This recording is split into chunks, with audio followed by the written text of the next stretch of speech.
السلام عليكم ورحمة الله وبركاته. اللهم صل وسلم وبارك على سيدنا محمد وعلى آله وأصحابه وسلم. يا رب تكونوا بخير. النهاردة في الفيديو هنعمل معاكم الزلابية أو لقمة القاضي زي ما بتسموها، بطريقة حلوة قوي وسهلة قوي، والمكونات بتاعتنا بسيطة جدا، وهتطلع معاكم أحلى من الجاهزة بكتير جدا لو مشيتوا على نفس الخطوات دي. بس قبل ما ندخل على الطريقه ما تنسوش ان احنا نصلي على النبي في كومنت، وندعي لاخواتنا في غزه ان ربنا يعدي الكرب ده على خير وينصرهم نصرا عزيزا يتعجب له اهل السماوات والارض ويرحم امواتهم واموات المسلمين اجمعين يا رب العالمين. انا اول حاجه جبتها نص كوبايه ميه، حطيت عليها ربع معلقه ملح ومعلقه صغيره سكر، ربع معلقه ملح صغيره ومعلقه سكر صغيره. تمام. ودوبتهم كده مع بعض في الميه، وهنزل عليهم بمعلقه كبيره من الخميره او نص كيس خميره. مش هحط الكيس كله، لا، هو نص كيس بس، اللي هو يعني ايه، الكيس بيبقى فيه معلقتين، اللي هي معلقه الشاي دي بيبقى فيه منها معلقتين، هاخد معلقه واحده بس من اللي هي معلقه الشاي دي. تمام. وهدوبهم بقى مع بعض كويس قوي، وهركنهم ايه،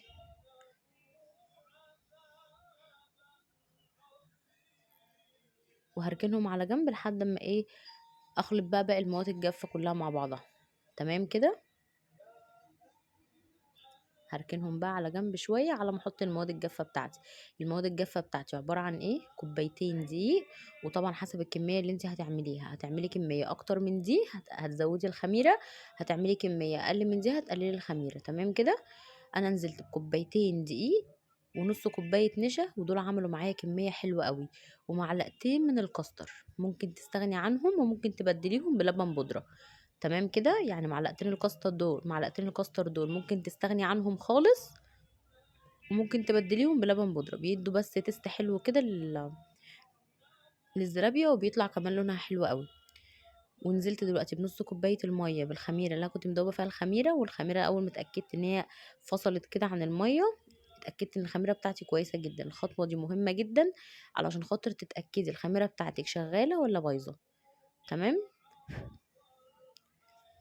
هبتدي دلوقتي، انا نزلت بكوبايه ميه ونص، يعني نزلت بكوبايه ونص ميه دافيه، ودي كده كوبايتين. انا كده مش هضيف ميه تاني خالص، هدوب بقى الخليط دوت لحد ما اوصل للقوام اللي هو اللي انتوا شايفينه ده. اهم حاجه في خطوه الزلابيه ان انت تعملي لها عرق جامد قوي، يعني تشديها كده، تحطي فيها تشديها كده بايدك، ولا تشديها بالمضرب اليدوي او بالاسباتيولا باي حاجه، تلاقي ليها مطه حلوه كده وعرق.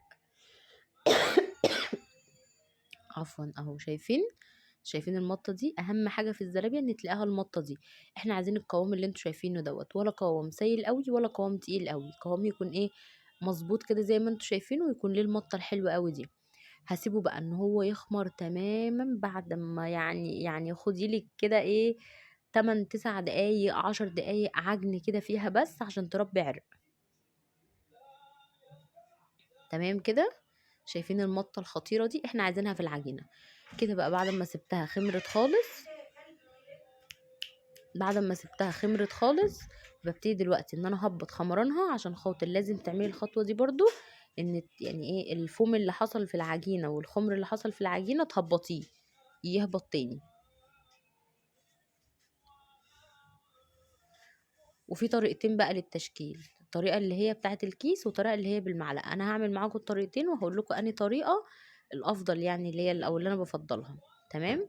بحط العجينه في كيس كده، وبقطع الكيس حته صغيره، وببتدي دلوقتي ان انا انزل وبالمقص كده، وابتدي ان انا اشكلها. الزيت بتاعك يبقى دافي، ما يبقاش ولا سخن قوي ولا بارد قوي. انا بحط المقص كده في الطاسه، ببله كده بله بسيطه، وببتدي ان انا اضغط ضغطه خفيفه جدا في الكيس، واروح ايه قطعه كده بالمقص على المقاس ايه الزرابية اللي انا عاوزاها. قشطه كده. طبعا برضو يعني شرحي غير الصوره اللي انتوا شايفينها، اكيد طبعا الصوره اللي انتوا شايفينها موضحه لكم احسن بكتير قوي من شرحي. هي اول ما بتنزل في الزيت كده وهو دافي، بتروح ايه متكوره على طول.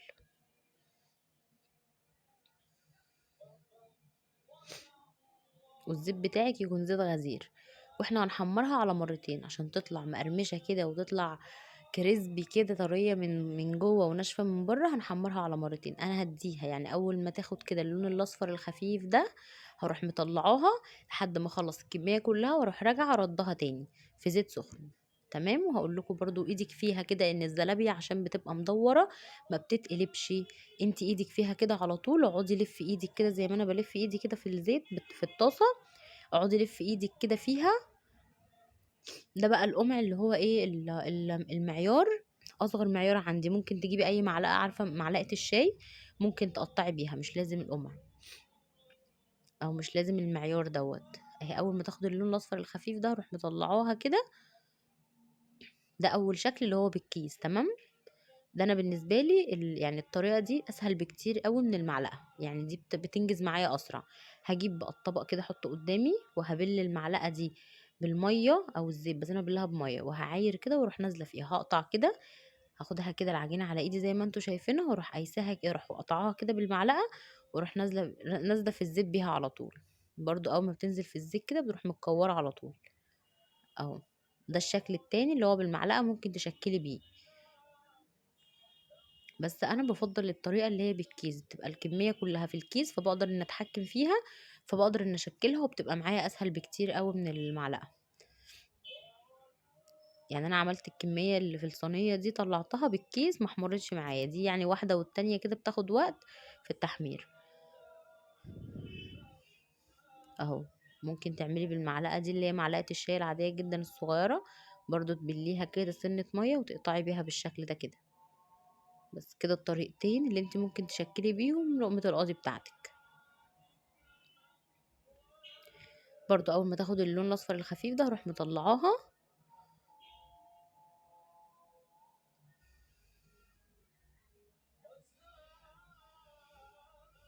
لحد ما اخلص الكميه كلها. انا كوبايتين الدقيق دول عملوا معايا كميه حلوه جدا. برضو هسيب لكم المقادير في صندوق الوصف ان شاء الله. بصوا الكميه عامله ازاي، وبصوا شكلها مدوره كده. انا مش بحب المقاس اللي هو الكبير قوي ولا الصغير قوي، فحبيت المقاس الوسط، عملتها كده مقاسها وسط. هنا بقى عندي شربات تقيل جدا جدا جدا بمعنى الكلمه، شايفينه اصلا نازل ازاي. انا بحب اعمل كميه كبيره واحطها في التلاجة زي ما قلت لكم قبل كده. بس هقول لكم الشربات بتاع الزلابيه وبلح الشام وصوابع زينب الحلويات الشرقي دي بيبقى معياره قد ايه. بحط كوبايتين سكر عليهم كوبايه ونص ميه، كوبايتين سكر عليهم كوبايه ونص ميه، وعصره ليمونه.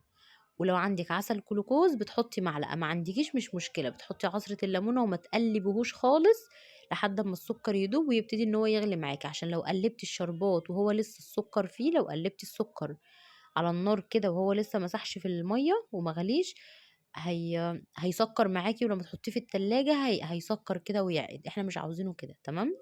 فحطيهم على النار، عصرة ليمونة مع كوبايتين سكر وكوباية ونص مية، وسيبيهم على النار يغلوا 10 دقايق، واطفي عليهم يبرد تماما تماما، يبرد تماما.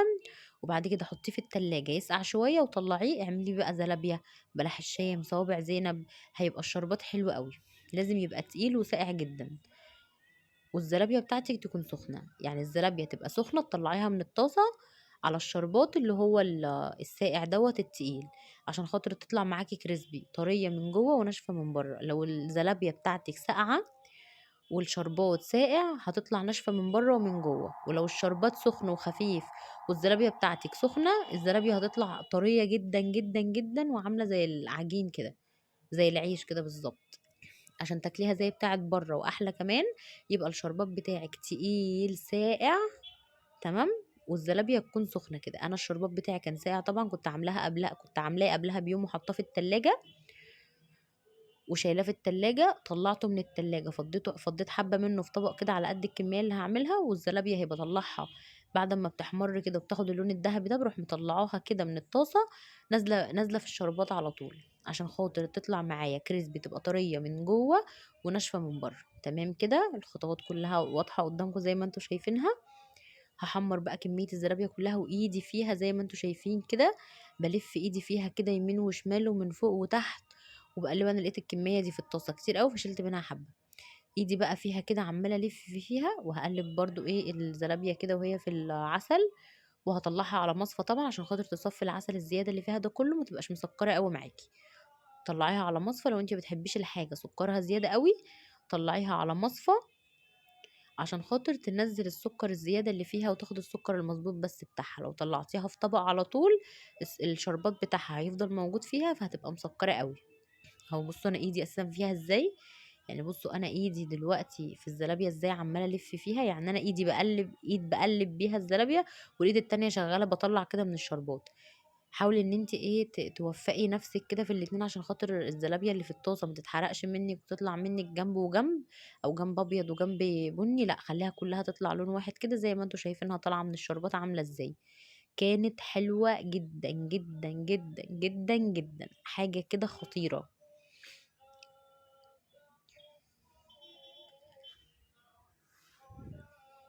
اهو ايدك برضو فيها على طول. انا هعمل الزلابيه بثلاث اشكال، هعملها بصوص الشوكولاته او جانيش الشوكولاته، وهعملها بالشربات اللي هو السيرب او الشيره، وهعملها بالسكر البودره. تمام. انت بقى حباها تكون بالعسل بس اعمليها بالشربات بس، حباها تكون بالسكر بس اعمليها بالسكر بس، بالشوكولاته بس، عايزاها صوصات بقى كراميل وتوت والكلام ده كله تقدري برضو تعمليها اللي انت عايزاه. بحب انزل بالشربات واحده واحده عشان خاطر ما يسخنش كله من الزلابيه مره واحده، لا بنزل بالشربات كده حبه حبه عشان يبقى ساقع ويطلعها معايا مظبوطه. تمام كده ماشيين مع بعض واحده واحده اهو الدنيا زي الفل. هكمل بقى الكميه كلها برضو حمرتها. انا كده عملت كمية حلوة من اللي هي بالعسل، وهعمل دلوقتي برضو كمية حلوة جدا بالسكر. هعمل طبق بالسكر البودرة كده. عفوا اهو، ده حبة سكر كده برش السكر عليها وهي سخنة، لسه مطلعاها من الطاسة، برش عليها السكر وهي سخنة علشان خاطر السكر يعني ايه يتشرب كده الزلابية معايا ويبقى شكله باللي انتوا شايفينه دوت. بس كده كنت خلصت الكمية كلها، ما اخدتش مني وقت خالص، عملتها تقريبا في ربع ساعة ولا تلت ساعة وانا واقفة. وده صوص الشوكولاتة كده حطيته كده ايه سيحته كده في حمام بخار ورحت رشاه كده على وش الزلابية من فوق. اهو عملنا حبة بالشوكولاتة، عملنا حبة بالشربات، وعملنا حبة بالسكر. تشكيلة زلابية بقى ايه، وكل الكمية اللي انتوا شايفينها دي بكوبايتين دقيق بس. كل الكمية دي ما شاء الله يعني بألف هنا وشفا، كوبايتين دقيق. شايفينها متكورة ازاي وطالعة مظبوطة كده وحلوة قوي. جربوها بالطريقة دي وان شاء الله هتعجبكم. خلة اسنان بقى عشان تطلعي بيها، ولا تقولي لي بقى الشارع ولا تقولي هجيبها من بره. دلوقتي الكيلو عامل 80 جنيه او اكتر من 80 جنيه كمان. هتعمليها انت في البيت كمية كبيرة جدا وبكوبايتين دقيق بس. بس كده بصوا شكلها عامل ازاي، مدورة ناشفة من بره وطرية من جوه، بدب فيها خلة الأسنان بتدخل على طول.